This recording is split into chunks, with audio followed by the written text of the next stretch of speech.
जय हिंद दोस्तों, Partha education point में आप सभी का स्वागत है। उम्मीद है दोस्तों खुश होंगे, खुशहाल रहोगे। भगवान से यही दुआ करता हूँ कि हमेशा खुश रहें। दोस्तों, कल हमारा चैप्टर था ब्रह्मपुत्र अपवाद तंत्र के बारे में, हमने आपको विस्तार से बताया। आज दोस्तों हम उसी क्रम को आगे बढ़ाते हुए गंगा अपवाद तंत्र के बारे में चर्चा करेंगे। उससे पहले एक बार ब्रह्मपुत्र अपवाद तंत्र का रिवाइज करा देते हैं हल्का हल्का सा, कि ब्रह्मपुत्र नदी चीन में, ब्रह्मपुत्र नदी कहाँ पर है सर? चीन, तिब्बत। ब्रह्मपुत्र नदी चीन में तिब्बत के पठार मानसरोवर झील के निकट से निकलती है, कैलाश श्रेणी के पास से, और यह चीन में इसको सांगपो नदी के नाम से जाना जाता है। आगे चल के तिब्बत में इसको सांगपो नदी, चीन में इसको यारतुंग सांगपो नदी के नाम से जाना जाता है। यह बरुआ लाचा, हमारी जो ऊंची चोटी है, पूर्व की सबसे ऊंची चोटी बरुआ लाचा नामक चोटी के ऊपर से होते हुए अरुणाचल प्रदेश में प्रवेश कर जाती है। दिहांग अरुणाचल प्रदेश में प्रवेश करती है। दिहांग में दो नदियां आकर मिलती हैं अरुणाचल प्रदेश में, दिहांग नदी और लोहित नदी। इसके बाद ये आगे बढ़ती है, असम में प्रवेश करती है। असम में इसमें मानस नदी आकर मिल जाती है, इसकी सहायक नदी। और असम में ये सबसे बड़ा नदीय द्वीप बनाती है, माजुली द्वीप, जो कि विश्व का सबसे बड़ा नदीय द्वीप है। इसके बाद इसकी एक शाखा बांग्लादेश में प्रवेश हो जाती है, एक पश्चिमी बंगाल में आ जाती है। बांग्लादेश में प्रवेश होने के बाद इसका नाम क्या हो जाता है? बांग्लादेश में इसको क्या बोलेंगे? जमुना नदी बोलेंगे। बांग्लादेश में ये जमुना नदी का रूप ले लेती है। और इधर गंगा को पद्मा नदी के नाम से जाना जाता है बांग्लादेश में। और गंगा और जमुना जब दोनों मिल जाती हैं तो ये मेघना का रूप धारण कर लेती हैं। और मेघना नदी, इसका रुख परिवर्तन हो जाता है बाढ़ आने के कारण। तो मेघना नदी विश्व का सबसे बड़ा डेल्टा बनाती है, सुंदरबन डेल्टा। और सुंदरबन डेल्टा किस के लिए प्रसिद्ध माना जाता है? सुंदरी नामक पादप के लिए। तो आज दोस्तों हम गंगा नदी अपवाद तंत्र को विस्तार से चर्चा करेंगे। दोस्तों, गंगा एक ऐसा शब्द है, यह हमारे हिंदुस्तान का सबसे पवित्र शब्द माना जाता है। गंगा को हम अपनी माँ का दर्जा देते हैं। अभी हाल ही में रूस में और यूक्रेन में जो युद्ध चल रहा है, उसमें किसी भी देश ने सोचा नहीं होगा कि वहां पर क्या किया जाए। और हमारे हिंदुस्तान की वो ताकत, उसका दिमाग देखो, उसने माँ गंगा के नाम पर ऑपरेशन रखकर सभी 20,000 छात्रों को वहां से निकाल लिया। दुनिया सोचना प्रारंभ नहीं करती, उससे पहले तो हिंदुस्तान ने सोचने से पहले अपने लोगों को वहां से निकाल लिया। अरे, यूक्रेन का राष्ट्रपति जेलेंस्की और रूस का राष्ट्रपति पुतिन बोल रहा है कि हम रुकेंगे नहीं, जेलेंस्की बोल रहा है कि हम झुकेंगे नहीं। जेलेंस्की अपनी हिम्मत के साथ लड़ रहा है और पुतिन अपने इरादों के साथ, मजबूत इरादों के साथ आगे बढ़ रहा है। दोनों ही अपने अपने देश के लिए जान की बाजियां लगा रहे हैं, लेकिन नुकसान दोनों देशों को हो रहा है। तो उस गंगा ऑपरेशन के तहत माननीय श्री नरेंद्र मोदी जी ने की अगुवाई में सभी बच्चों को वहां से रेस्क्यू किया गया और सुरक्षित से कुशल हमारे हिंदुस्तान लाया गया। आपको ध्यान होगा, तो इसीलिए नया चैप्टर, जब कोई नया ऐसा वर्तमान में करंट का कोई क्वेश्चन जुड़ता है तो उससे पुराना क्वेश्चन आने की पूरी संभावना रहती है। इसीलिए दोस्तों आज हमारे लिए गंगा नदी अपवाद तंत्र बहुत महत्वपूर्ण हो जाता है। दोस्तों, गंगा नदी के बारे में अब हम प्रारंभ करते हैं। गंगा नदी दो जलधाराओं के से मिलकर बनी है। एक है दोस्तों भागीरथी नदी, जो दो जलधाराएं, एक है दोस्तों भागीरथी नदी,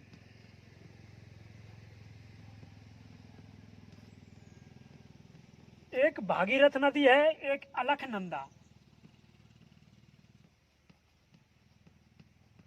इन दो जल वितरकाओं से या दो धाराओं से मिलकर गंगा का निर्माण होता है सर। किनसे निर्माण होता है? भागीरथी नदी और अलकनंदा। और ये दोनों नदी उत्तराखंड में देवप्रयाग नामक स्थान पर मिलती हैं। किस स्थान पर मिल रही है सर? देवप्रयाग नामक स्थान पर मिलती हैं। उस देव प्रयाग नामक स्थान पर इन दोनों के मिलने को ही वहां पर इसका नाम गंगा नदी रख दिया। और ये कहां पर है? उत्तरांचल में। उत्तरांचल यानी उत्तराखंड में। अब समझो दोस्तों कि जो भागीरथी नदी है, ये भागीरथी नदी, इस भागीरथी नदी में एक नदी आकर मिलती है सर, उत्तराखंड है ये, मान के चलो यहां से निकल रही है। ये दो वितरकाएं आ रही हैं, भागीरथी हो गई, ये अलकनंदा हो गई उत्तराखंड में। ये देवप्रयाग नामक स्थान हो गया हमारा। तो जो भागीरथी नदी है, इस भागीरथी नदी में दोस्तों एक नदी आकर मिलती है, भीलांगना नदी। इस भागीरथी नदी में कौन सी नदी आकर मिल जाती है? भीलांगना नदी भागीरथी नदी में आकर मिलती है। भीलांगना नदी किस नदी में आकर मिल गई? भागीरथी नदी में। ये भागीरथी नदी हो गया। और ये हो गया अलकनंदा दोस्तों, ये अलकनंदा। इस अलकनंदा में कई छोटी छोटी नदियां आकर मिलती हैं, जिनके कारण ये अलकनंदा में आकर भी छोटी नदियां मिल जाती हैं। जैसे कि हमारी नदी है धौली गंगा। इसमें सबसे पहले अलकनंदा में, इस अलकनंदा नदी में, यानी कि इस यहाँ पर ये अलकनंदा नदी है, इस अलकनंदा नदी में धौली गंगा नदी आकर मिलती है। कौन सी नदी आकर मिलती है सर? धौली गंगा। और ये जो धौली गंगा नदी आकर इस अलकनंदा नदी में, यानी कि इस अलकनंदा नदी में आकर मिलती है, उस स्थान को विष्णु प्रयाग के नाम से जाना जाता है। यानी कि विष्णु प्रयाग नामक स्थान पर यह धौली गंगा नदी इस अलकनंदा नदी में मिलती है। कौन सा स्थान है? विष्णु गंगा, विष्णु प्रयाग। इसको क्या बोलते हैं? विष्णु प्रयाग नाम से जाना जाता है। धौली गंगा अलकनंदा जो वितरका है, उसमें उत्तराखंड में आकर मिलती है, उस स्थान को विष्णु प्रयाग के नाम से जाना जाता है। इससे फिर ये थोड़ा सा और आगे बढ़ती है तो इस नदी में पिंडार नामक नदी, एक छोटी नदी कौन सी है? पिंडार नदी। कौन सी नदी है सर? पिंडार नदी। अलकनंदा की सहायक नदी हो गई पिंडार नदी। अब ये पिंडार नदी जहां आकर मिलती है, उस स्थान को कर्णप्रयाग के नाम से जाना जाता है। किस नाम से जाना जाता है सर? कर्णप्रयाग के नाम से। यानी कि अलकनंदा में सबसे पहले कौन सी सहायक नदी आकर मिल रही है? धौली गंगा। तो धौली गंगा जहां पर मिलती है, उस स्थान को हम क्या बोलते हैं? विष्णु प्रयाग। उसके बाद पिंडार नदी जहां आकर मिलती है, उस स्थान को क्या बोलेंगे? कर्णप्रयाग। इसके बाद यह अलकनंदा नदी आगे बढ़ती है, और आगे बढ़ने के बाद इसमें एक नदी आकर मिलती है, मंदाकिनी नदी। अलकनंदा में कौन सी नदी आकर मिल रही है? मंदाकिनी नदी। अब ये मंदाकिनी नदी जहां आकर मिलती है, उस स्थान को रुद्रप्रयाग के नाम से जाना जाता है। उस स्थान को किस नाम से जाना जाता है? रुद्रप्रयाग। तो मंदाकिनी नदी अलकनंदा में, उत्तरांचल में, उत्तराखंड में जहां आकर मिलती है, उस स्थान को हमने क्या बोल दिया? रुद्रप्रयाग। तो 3 प्रयाग हमें याद रखने हैं। विष्णु प्रयाग में कौन सी अलकनंदा में नदी आकर मिल रही है? धौली गंगा। उम्मीद है दोस्तों अच्छी तरह समझ में आ रही होगी।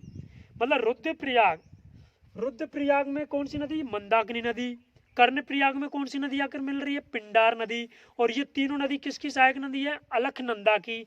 अब ये और भागीरथी नदी में कौन सी नदी आकर मिल रही थी? भीलांगना नदी।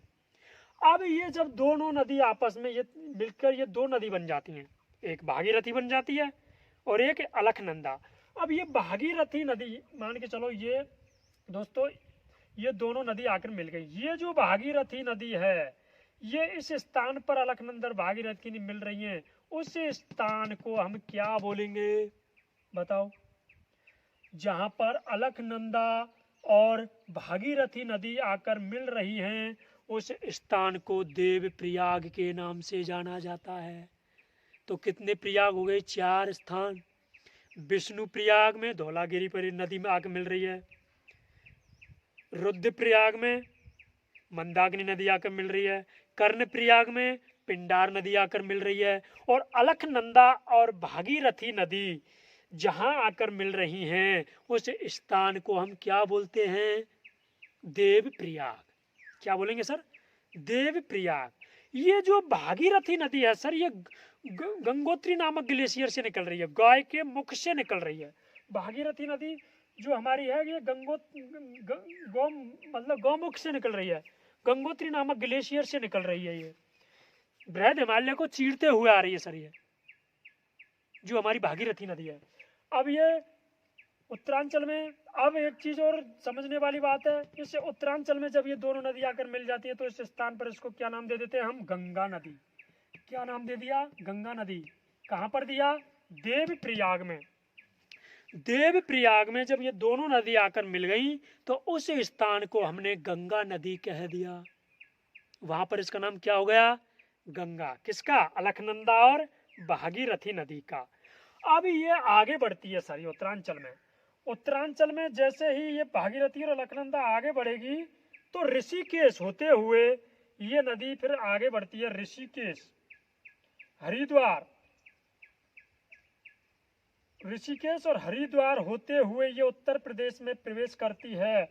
उत्तर प्रदेश में नरोरा नामक स्थान में, या बिजनौर नामक, उत्तर प्रदेश का जो बिजनौर नामक स्थान है उस बिजनौर नामक स्थान में ये प्रवेश कर जाती है सर। कौन सी? गंगा नदी। अब इस गंगा नदी का उत्तरांचल में कितना प्रतिशत भाग बह रहा है, मतलब कितने किलोमीटर पर ये कवर कर रही है ये उत्तरांचल में? ये जो हमारी गंगा नदी है वो 450 किलोमीटर, 450 किलोमीटर उत्तराखंड में बहती है गंगा नदी। उत्तराखंड में कितने बह रही है? 450 किलोमीटर। अब इसमें कौन कौन से? ऋषिकेश, रुद्रप्रयाग, देवप्रयाग, विष्णुप्रयाग, ये सब किसमें आ जाते हैं? उत्तराखंड में। नरोरा। तो इसके बाद सर जब ये उत्तर प्रदेश के बिजनौर में प्रवेश कर जाती है तो उत्तर प्रदेश में जैसे जैसे ये आगे बढ़ती है तो उत्तर प्रदेश के कई राज्य हैं जिन राज्यों से होकर ये गुजरती है। बिजनौर, नरोरा, कन्नौज। कन्नौज नामक स्थान पर इसमें एक रामगंगा नामक नदी आकर मिल जाती है। कन्नौज नामक स्थान पर आगे जब बढ़ती है तो कन्नौज नामक स्थान पर इसकी एक सहायक नदी कौन सी है? रामगंगा। क्या बोलते हैं उसको? रामगंगा। कन्नौज में आकर, यूपी के कन्नौज में आकर इसमें एक सहायक नदी मिल जाती है जिसको हम रामगंगा के नाम से जाना जाता है। इसके बाद ये कानपुर, फतेहपुर, इसके बाद कहां पर जा रही है ये? कानपुर, फतेहपुर, इलाहाबाद, इलाहाबाद। इसके बाद इलाहाबाद में आ जाती है। ये किस में आ जाती है? इलाहाबाद। इलाहाबाद में आकर इसमें, इलाहाबाद में इसमें यमुना नदी आकर मिल जाती है। जैसे ही ये इलाहाबाद में पहुंचती है तो इसकी जो सहायक नदी है यमुना नदी, जो सबसे बड़ी सहायक नदी, मेन प्रमुख रूप से भारत की दृष्टि से सबसे महत्वपूर्ण मानी जाती है, वो नदी इलाहाबाद में आकर इसमें मिल रही है। किसमें? गंगा नदी में। कौन सी सहायक नदी? यमुना नदी। अच्छा, यमुना नदी इसमें कहाँ? कन्नौज में कौन सी मिल रही है? रामगंगा। इलाहाबाद में कौन सी नदी आकर मिल रही है? यमुना नदी, इसकी सहायक नदी यमुना। यमुना नदी इसकी सहायक नदी कहां पर? इलाहाबाद में। जैसे ही ये इलाहाबाद में पहुंचेगी तो इसमें यमुना नदी आकर इसमें मिल जाती है। इसके बाद मिर्जापुर, वाराणसी, गाजीपुर होते हुए और ये बिहार में प्रवेश कर जाती है। अब मिर्जापुर, गाजीपुर होते हुए जब ये बिहार में प्रवेश कर रही है, बिहार के छपरा में प्रवेश करती है। सर किस में प्रवेश करती है? सबसे पहले बिहार के छपरा राज्य में या छपरा जिले में प्रवेश करती है ये। कौन सी? गंगा नदी। अब उत्तर में, उत्तर प्रदेश में इसकी जो गंगा नदी कितना बह रही है? उत्तर प्रदेश में दोस्तों ये 1000 किलोमीटर बहती है। कितना बहती है ये? 1000 किलोमीटर। 1000 किलोमीटर उत्तर प्रदेश में बहती है। उत्तरांचल में कितनी बह रही थी? 450 किलोमीटर।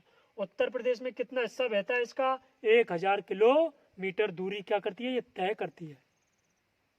इसके बाद ये कहां पर प्रवेश कर जाती है? बिहार में। और बिहार में कौन से जिले में प्रवेश करती है? छपरा में। अच्छा, उत्तर प्रदेश में इसकी जो प्रमुख सहायक नदी कौन कौन सी आकर मिल रही है? इलाहाबाद में कौन सी नदी आकर मिली? यमुना नदी। कन्नौज में कौन सी? रामगंगा। उत्तरांचल में इसकी सहायक नदी मंदाकिनी, पिंडार, अलकनंदा, भागीरथी, ये सब सहायक नदियों के रूप में ही समझो। तो इसके बाद जब ये छपरा जिले में प्रवेश कर जाती है बिहार के में, तो इसमें छपरा में जब ये प्रवेश करती है तो छपरा में इसमें घाघरा नदी आकर मिल जाती है। कौन सी नदी आकर मिलती है? घाघरा नदी। छपरा में आकर इसमें कौन सी नदी आकर मिल गई? इसकी सहायक नदी कौन सी है? घाघरा इसकी सहायक नदी है, जो बिहार के छपरा जिले में आकर मिल जाती है। इसके बाद जैसे ही ये आगे बढ़ती है बिहार में पटना में जब ये आगे बढ़ती है तो पटना में आकर इस नदी में सोन नदी आकर मिल जाती है। पटना में इसमें कौन सी नदी आकर मिलती है? सोन नदी। सोन नदी आकर कहां पर मिल रही है? पटना। और पटना कहां की राजधानी है? बिहार की राजधानी है। तो पटना में आकर इसमें कौन सी सहायक नदी मिल रही है? सोन सहायक नदी। छपरा में कौन सी नदी आकर मिली? घाघरा नदी। इलाहाबाद में कौन सी इसकी सहायक नदी मिली? यमुना नदी। कन्नौज में कौन सी सहायक नदी मिली? रामगंगा नदी। उत्तर प्रदेश में कितने प्रतिशत दूरी तय करती है ये? 1000 किलोमीटर। उत्तरांचल में 450 किलोमीटर। इसके बाद बिहार में प्रवेश करती है तो बिहार में आके घाघरा नदी आकर इसमें मिल जाती है छपरा में। उसके बाद आगे जैसी आगे बढ़ती है तो पटना में इसमें कौन सी नदी आकर मिल गई? सोन नदी आकर मिल गई। इसके बाद हाजीपुर, बिहार के जब हाजीपुर में जाकर ये पहुंचती है, हाजीपुर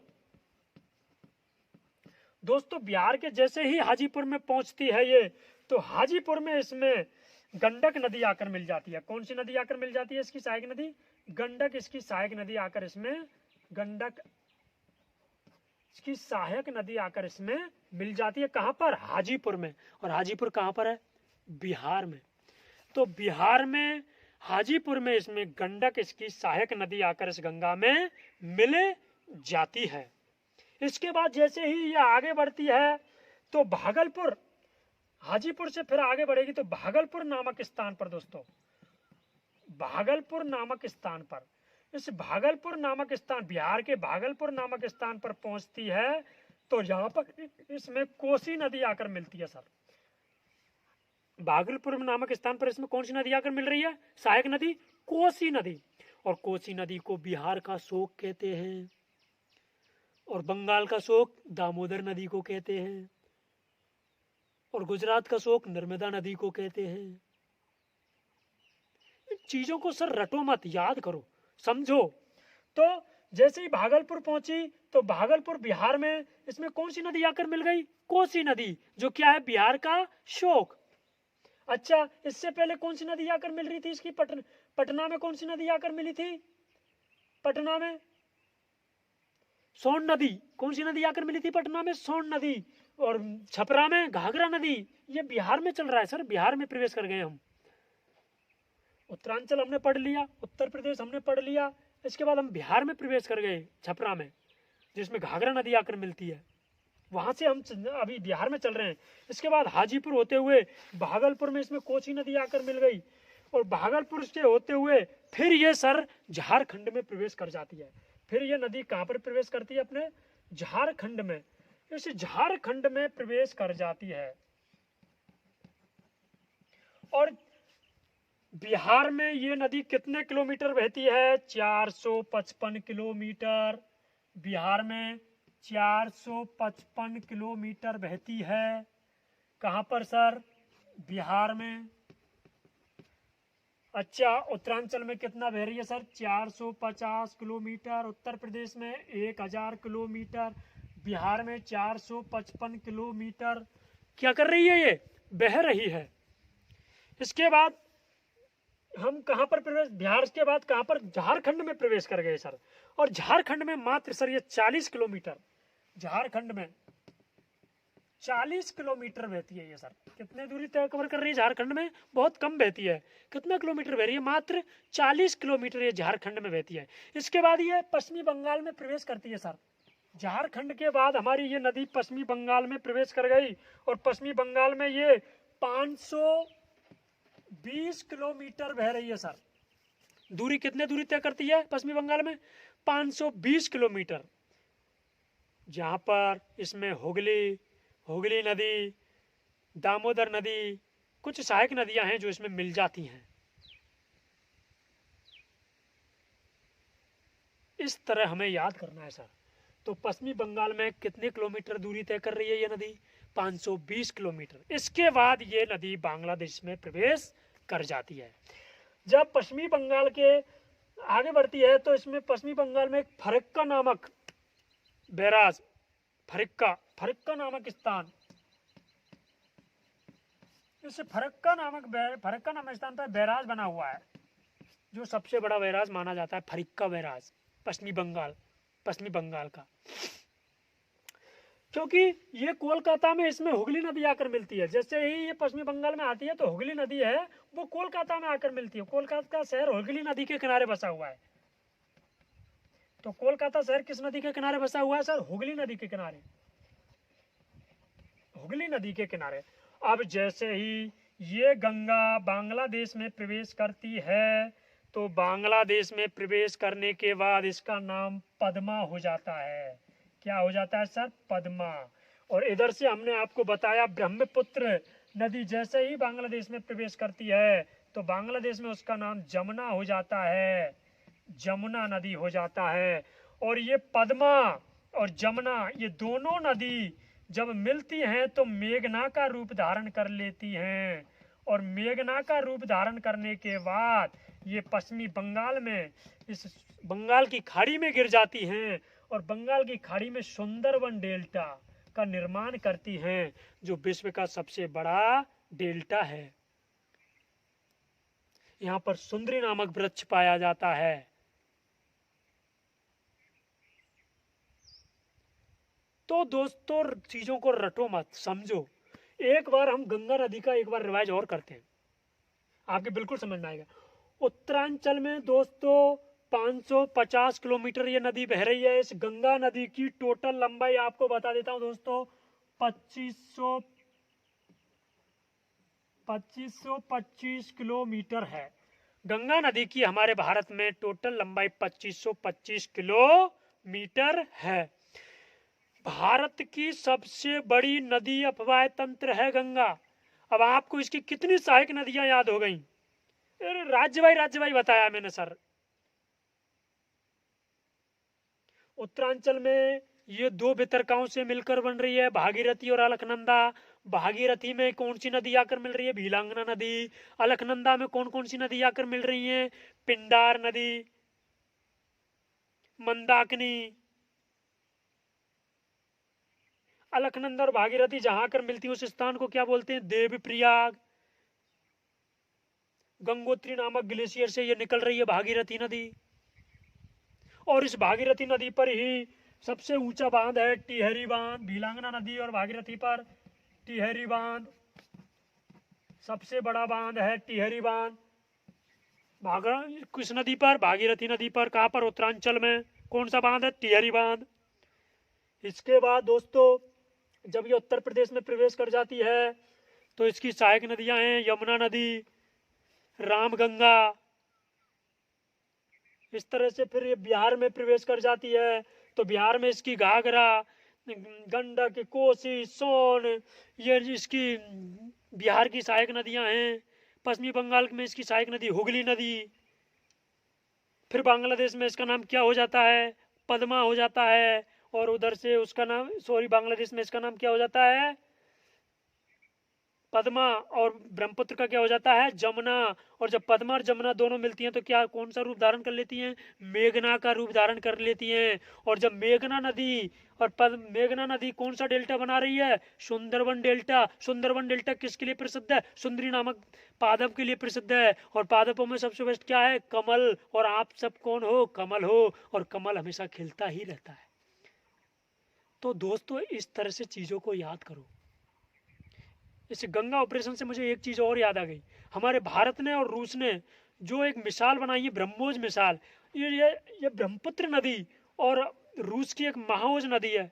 उस महाओज का तो पिछला अक्षर ले लिया ओज, और हमारी ब्रह्मपुत्र नदी का आगे वाला ले लिया अक्षर ब्रह्म। इन दोनों नदियों के नाम पर ही कौन सी मिसाल बना दी? ब्रह्मोस मिसाल। रूस हमारा सदियों से मित्र रहा है सर। 1971 में जब सारा विश्व हमारे खिलाफ खड़ा हो गया, तब मात्र अकेले रूस ने हमारा देश का साथ दिया। आज रूस और यूक्रेन के तनाव में हमारे भारत के रुख को देखकर सभी पूरा वर्ल्ड विश्व इसकी प्रशंसा कर रहा है। सर, मानवता अंदर से मिलती है, अंदर मानवता होनी चाहिए।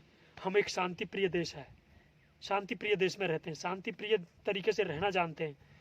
लेकिन जब कोई हमारे उंगली करता है तो फिर हम उसकी उंगली ही काट देते हैं। ये हमारे इस देश की शिक्षा है, हमारे देश की संस्कृति है। गंगा ऑपरेशन, माँ गंगा जिसको पवित्र मानते हैं हम, उसी ऑपरेशन के कारण आज हमारे 20,000 जवान जो MBBS करने यूक्रेन गए थे, उनको हम आज सुरक्षित लेकर आए हैं माँ गंगा के आशीर्वाद से। ये वही गंगा है। तो इस गंगा की टोटल लंबाई कितनी हो गई? 2525 किलोमीटर। इस गंगा के बारे में हमने विस्तार से बता दिया। ये हिमालय से निकलने वाली 12मासी नदियाँ थी तीनों। सिंधु नदी अपवाय तंत्र, ब्रह्मपुत्र नदी अपवाय तंत्र के बारे में बता दिया, और गंगा नदी अपवाय तंत्र के बारे में हमने बता दिया। अब हम अगले अध्याय में पढ़ेंगे प्रायद्वीपीय भारत की नदियाँ क्यों बारे में विस्तार से पढ़ेंगे।